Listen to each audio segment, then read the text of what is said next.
Hello, everyone. It's Granny again. Um, as I said in my last video, we are going to go back to the beginning and break things down for the Sebastian Rogers case. So, asking y'all, come on in, sit down, grab your tea, your coffee, whatever soda, whatever it is you may be drinking, and let's get started. So, each today is part one, and each video is going to show something a little bit more, a little bit different. We're going to start right at the beginning, as I said. Um, so, where do we start? Well, we're going to start at what we know for a fact. So, on February 26th, about 6 in the morning, Sebastian was found to be missing by his mom.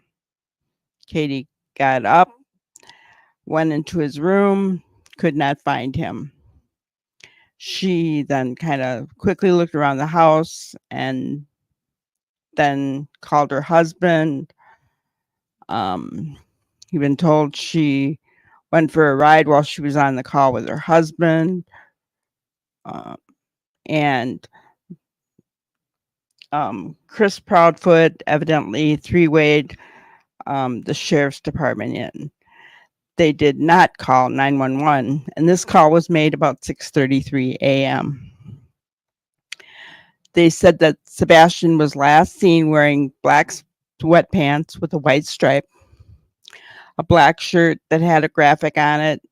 Katie could not remember what the graphic was. He had several black shirts, and so she couldn't remember.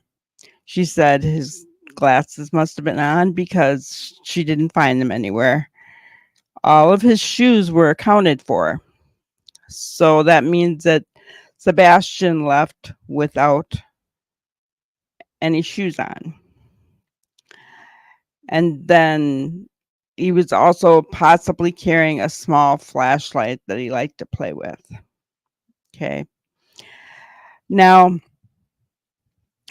the no shoes thing is very interesting because Seth is Sebastian's dad, and he had stated that when Sebastian was younger, he had stepped in a pile of dirt that he thought was dirt, and it turned out to be a red ant pile. And ever since then, he refused to go outside without shoes on. So it's kind of strange that Sebastian left without shoes. At 7:45 a.m., the dispatch states that a red alert has been launched in regards to the case for Sebastian. At 11:45 a.m., the Tennessee Bureau of Investigation puts out an endangered child alert. On the same day, the search by law enforcement covered a 5-mile radius in the Beach and Shackle Island area. The next day, on the 27th at 3:25 p.m., the Tennessee Bureau of Investigation upgraded the alert to being an Amber Alert. On February 28th at 4:59 p.m., law enforcement gave an update, and they stated that there were no confirmed sightings and that they were currently searching creeks. One of the special things that they did do when they were searching was to play Sebastian's favorite song, and I'll get into that later in the hopes that he would respond to it. So we have Sebastian Wayne Drake Rogers missing, 15-year-old. He's autistic, just vanished. Law enforcement later stated that there was no scent. They had brought in scent dogs. They had brought in cadaver dogs. They had searched the family home times. I read somewhere like 10 times within that first couple of days. Um, and that's what's been reported. Um, so, there's all kinds of speculation out there, and you know how I feel about speculation. And there is all kinds of conjecture, but we're going to try to stick with facts as much as we can. Um, we can't say what's strange, like Sebastian not having shoes on. That's strange. What else is strange? That there was no scent picked up from anywhere outside the home. Okay, so here's my question. If there was no scent picked up, and we don't have an answer for this, but there was no scent picked up, then how can that be? Because if Sebastian left barefooted, there would have been scent. His scent would have been found outside the home if he had left barefooted. There's no ifs, ands, or buts about that. So that's a huge question in my opinion. All right, so let's look at the day before. Okay. So the day before he went missing was the 25th. Mom states that she made breakfast and that Sebastian was on the phone with family while he was eating. Mom states they picked up her niece. She states that they then went to BJ's Costco to buy groceries, and she stated that Sebastian had one of those colossal popcorns to eat while he was there. She states that they did go home to put the groceries away because she had bought snacks for Sebastian because he loves snacks. Then she said they went bowling. And then they went to the Texas Roadhouse for dinner and then went home. Now, we don't know when the niece was dropped off or picked up from somebody else. That's never mentioned again. So something there is kind of fishy. There are different accounts saying that they went out to dinner with aunts. I don't know if that's true either. Seth, Sebastian's dad, did see what they call a proof of life video of Sebastian outside the Texas Roadhouse. And he said he saw him from the back walking toward the car. And he thought, that it looked like Sebastian. Then the mom states that Sebastian took the trash out. That was his chore, and he had to do that. So he took it out, took it to the curb. She states that he was in his room for most of the evening and that she told him to go to bed around 9. Now, nothing is said about, this is a weekend, right? You guys, I don't know about you, but after a weekend, make sure that my kids had baths, their hairs were washed, teeth brushed, whatever was going on, right? Nothing is said about that at all. Mom says she heard a thud sometime a little bit later, and she asked Sebastian if he was okay, and he said yes. And she stated, I don't care what you're doing in there, but get to bed. That's all we know of what happened.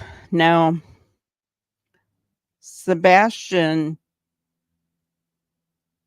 has some kind of medical condition on his brain that if he would hit his head too hard, he could actually die from that. I'm not sure what all that entails. I don't know the term for that, but I think that most people listening to this would say, even if their child was 15 years old, which granted, you don't have to check on them that much, right? But even if the child was 15 years old, if they had that condition and you hear a thud,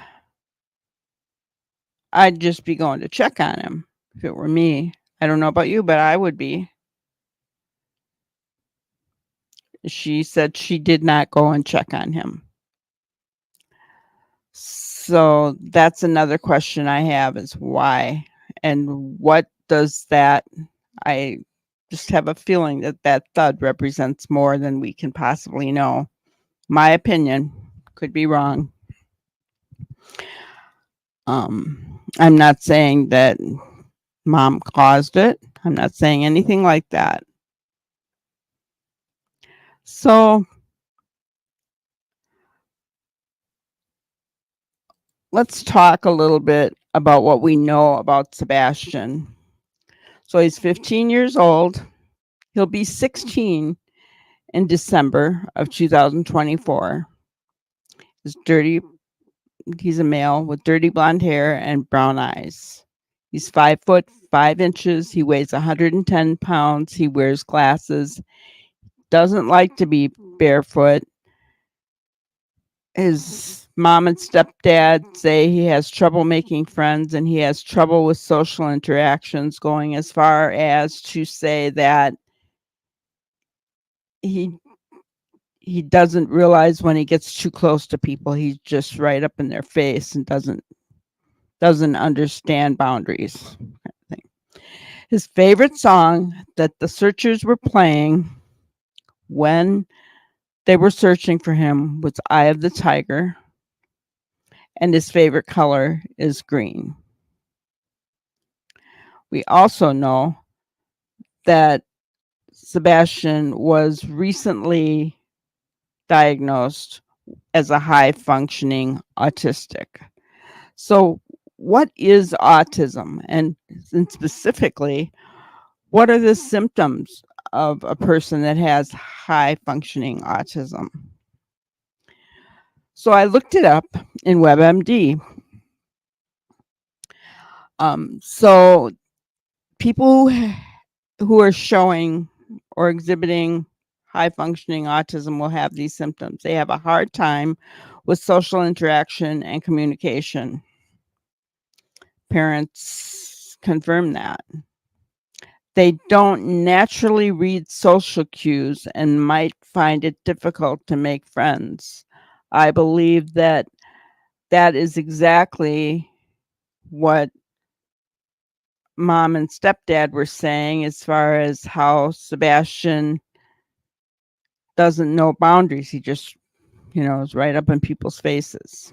So he has a hard time reading social cues. And because of that, that tends to push people away, right? If somebody's coming up to you and they're in your face for the first time that you meet them, you're not really going to want to be friends, right? You're going to be really kind of, ugh. And that they can get so stressed by a social situation that they end up shutting down. They don't make much eye contact or small talk. They can also be very devoted to routine and order. They might have repetitive and restrictive habits that seem odd to others. There's a wide range of how they do with school and work. Now remember, everybody on the autism spectrum is different, have different quirks, different tics, they're different in how they respond to different things. So this is just an overall overview of what a high functioning autistic person can look like. Some do very well in school, while others get overwhelmed and they can't concentrate. Some can hold a job as they get older, and others find that really hard to do. It all depends on the person and the situation. But even for someone on the spectrum who can do a lot, the commonality among those diagnosed with ASD is underdeveloped social skills. So social skills is a big one for these guys. which makes a lot of sense, in my opinion. So I think we've looked at what happened. What do we know for a fact? We looked at what happened the day leading up to Sebastian's disappearance. From the sounds of it, he had a pretty big day. They went a lot of different places. I'd be curious to know if that was normal. Because remember, it says in here, they might have repetitive and restrictive habits. They can be very devoted to routine and order. Okay. So going out shopping, going to the bowling alley, going out to eat, all in one day. If it's somebody who cannot handle being out of their routine, that could be pretty tough. Now, for an average 15-year-old, might seem kind of neat. And then again, maybe not, because I think of a 15-year-old, my 15-year-olds, the last thing they wanted to do was be with me. Right? I mean, they want to be out with their friends doing stuff.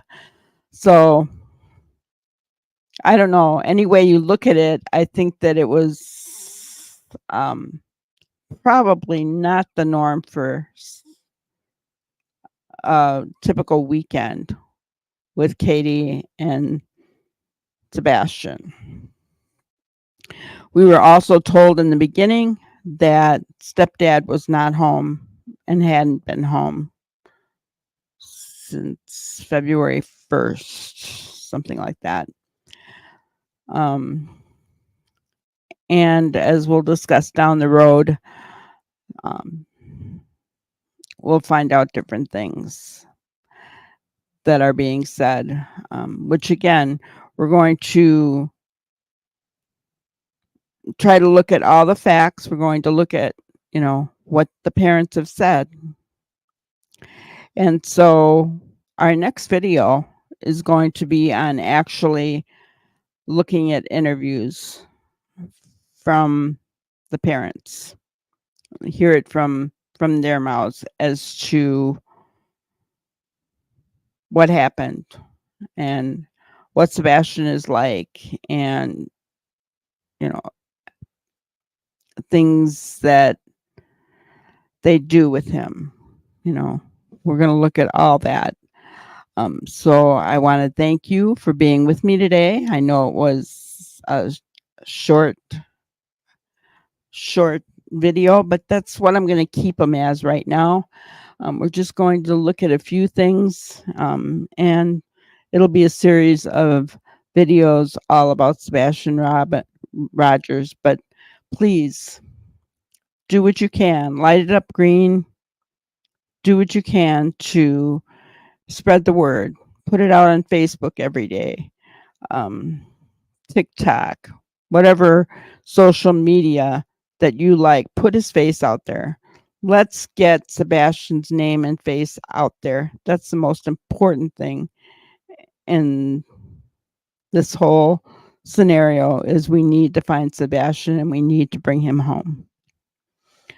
All right. Thank you so much, guys. We will see you on the next one. Thank you for watching another episode of Granny's Crime Busters. We really appreciate each and every one of you. Don't forget to subscribe and like and even share the content. You can follow us on any of our other social media platforms at YouTube, Twitter, Instagram, Facebook, and TikTok. We really appreciate you guys, and you can also email us at granniescrimebusters@gmail.com. Thank you so much, and we will see you on the next one.